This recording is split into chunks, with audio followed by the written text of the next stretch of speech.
Welcome to Advent Conversations with Good Samaritan Church in Pinellas Park, Florida. Well, thank you, Bev and Sue, for being on with us today. Today we're talking about one of the women in the Bible. Named women are really rare in the Bible, but Luke is going to highlight one right there at the beginning of the gospel, Elizabeth. Sorry. Who is Elizabeth, and how is she connected to the story of Jesus' birth? Well, we know that Elizabeth is married to Zechariah. They have no children. She is very devout and follows all of the laws and the Jewish laws, and is recognized as someone very devout as well. And of course, her husband is one of the priests. And she's also a relative of Mary's. And maybe you said this, her whole family is known for being devout. She's a descendant of Aaron, who was the first priest of Israel and Moses's older brother. So a new name, but a long heritage again, like as in Matthew. A long heritage of that priestly line. So making space for God, helping the people to connect with God. And the other thing I think is understanding that she has no children. And in that society, it's a disgrace. You're looked down on, you're made fun of, you're seen as barren, that whatever God hasn't blessed you. And I think some of that carries over even today. Some people, some women that cannot have children or have lost children. And I think we feel for her. Feel for her with that. And it reminds me, and when I was in India, the widows basically dressed in black beg and are at the bottom of the rung in society, because they believe that if your husband dies, it's your fault. You didn't take care of him. You didn't feed him. They're scorned. And I think for Elizabeth, it's kind of that same kind of thing. The woman seems to be the one blamed, not the man at all, or the couple, or what we know more today, just about science and the body. But yeah, right, for the infertility.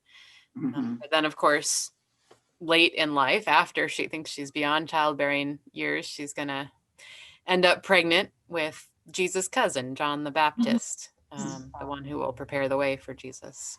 So Elizabeth is actually the first woman to recognize who Jesus is in Luke's gospel. And there's really this valuing, isn't there, of what is often deemed that feminine quality of intuition, of feeling your way to God. Unlike her husband, Zechariah, she doesn't have to struggle her way to awareness of what God is doing in and through her, or in and through Mary. She just senses it. She's paying attention and she senses it. What happens when Mary comes to visit? What happens, and what does she say to Mary? Well, her child in the womb starts kicking. And so she really sees that as a sign that Mary is carrying a very, very special child. And it's really neat that she is the first one that we know of that will understand that Mary is pregnant by the Holy Spirit. She's not been straying, and that she has a very special child that she's bringing into the world.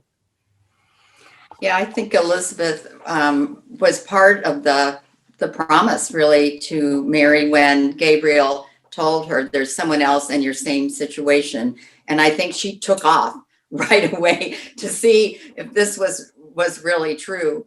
And I think, to me, Mary, I don't think she quite believed it. Until it was confirmed by someone else and by a woman in her similar experience, and just that bonding from them from the beginning. And then, of course, of John the Baptist and Jesus as cousins. Yeah. Well, and I Yeah. think about, the scandal that must have surrounded Mary when Yeah. her family and her community found out that she was pregnant, and how much shame must have been Yeah. heaped on her. And then to go and visit Elizabeth, and rather than shame, there's just this incredible affirmation of her and of this child that she's carrying. And that had to be so vastly different from her experience, probably up until that moment with Elizabeth. Yeah. Yeah. Yeah. Sure, Running away and running to. Mm-hmm. Yeah. I'm sure Mary felt so relieved when somebody else recognized this, because I guess according to their culture, you could even be killed for having an illegitimate child. The Joseph's family could have wished her dead, so her life was in danger, and which I don't think I'd realized that before. Mm-hmm. Yeah, we don't hear about Joseph really in Luke much, so we don't know how he took it. We don't have that dream and what his first thoughts are that we get in Matthew. As a member of the LGBTQ community, I know, I think of back really, I mean, before my time, I was at the very end of it, but how many mothers who loved their children and thought that they were so special and unique and wonderful in the world, but then were told by their community, no, God doesn't love your child, and this is a scandalous, and you need to disown your child. And how many mothers over time have wrestled with that push to reject the child from their own womb, and so for Mary to come into this safe space where someone is saying, no, don't reject this child is beautifully and created and from God. It's just this lovely moment. I think it says Mary stays there 3 months, doesn't she? Something like that. So she goes back maybe when she's starting to show, or so that's an interesting point of return too for her. Yeah. Yes, definitely. Well, what does she say to Mary? And how is her blessing of Mary an echoing of the blessings, the Beatitudes that Jesus will offer later in Luke's gospel? I don't know. I don't know how much I wrote down from the scripture and how much I wrote down my own word. I just wrote down, blessed are you for believing in God's promise. You are so strong. Don't you need to hear that? Don't we all need to hear that?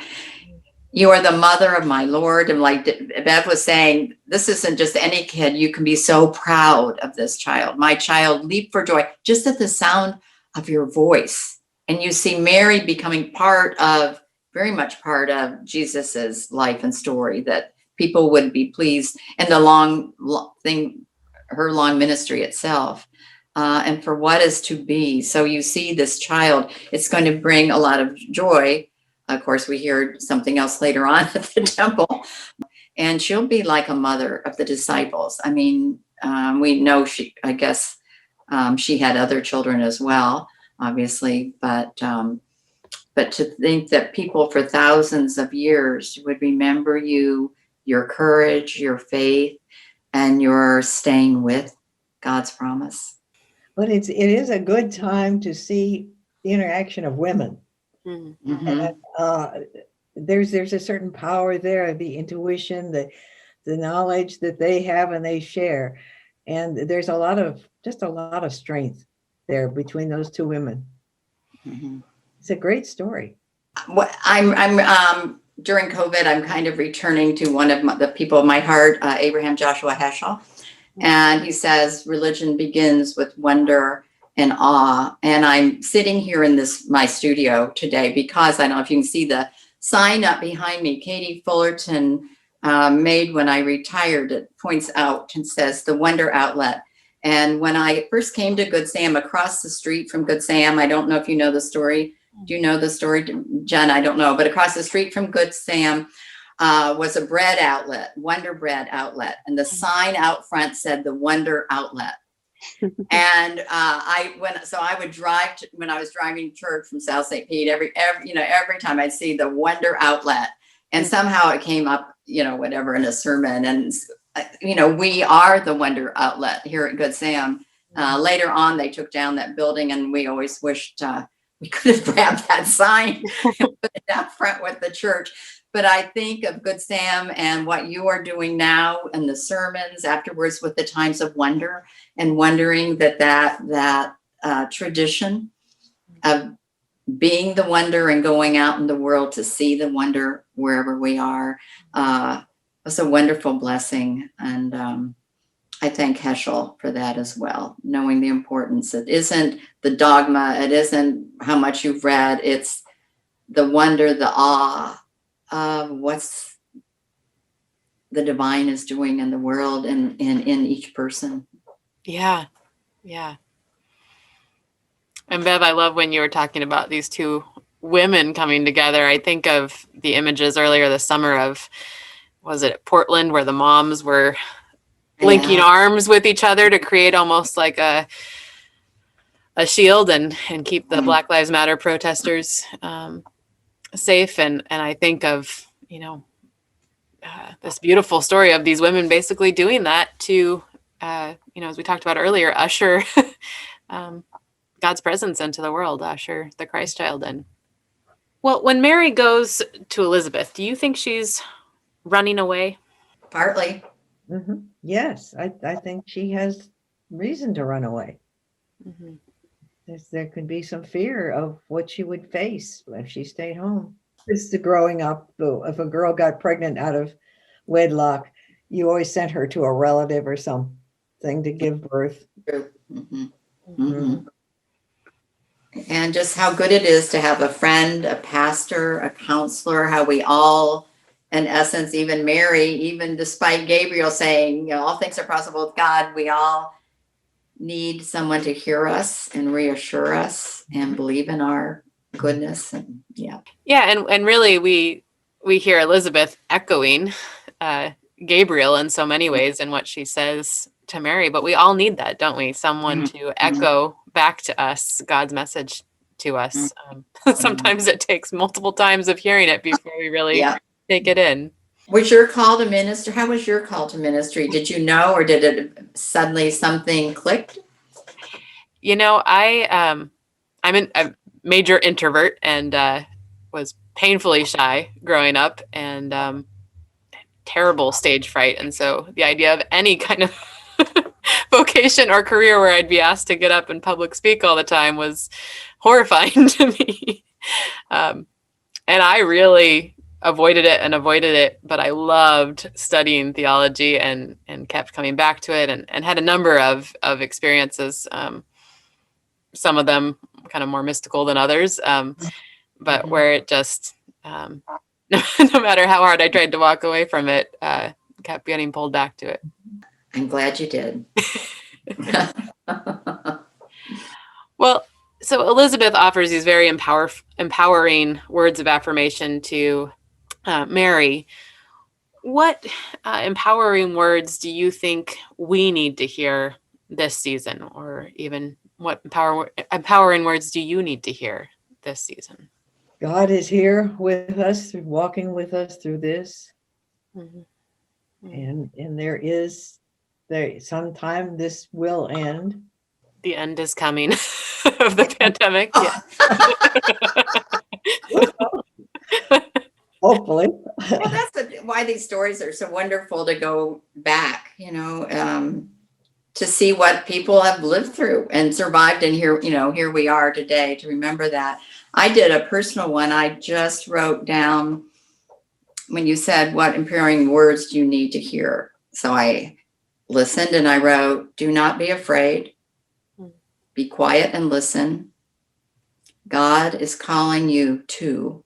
And then I got quiet and listened.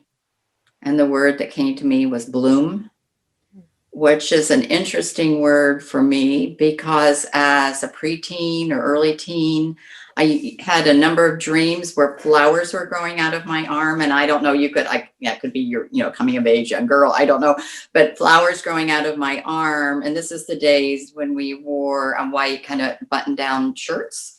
And I would really had to hide them under my shirt. I didn't want anyone to see these flowers coming out of my arms, God forbid. And it's time to bloom and put it out there, whatever it is that God is planting in me right now. Isn't that interesting? Well, thank you both for this rich conversation on Elizabeth. I'm going to move Thank God for Elizabeth. Thank you for joining us for Advent Conversations as we continue on the journey of this season.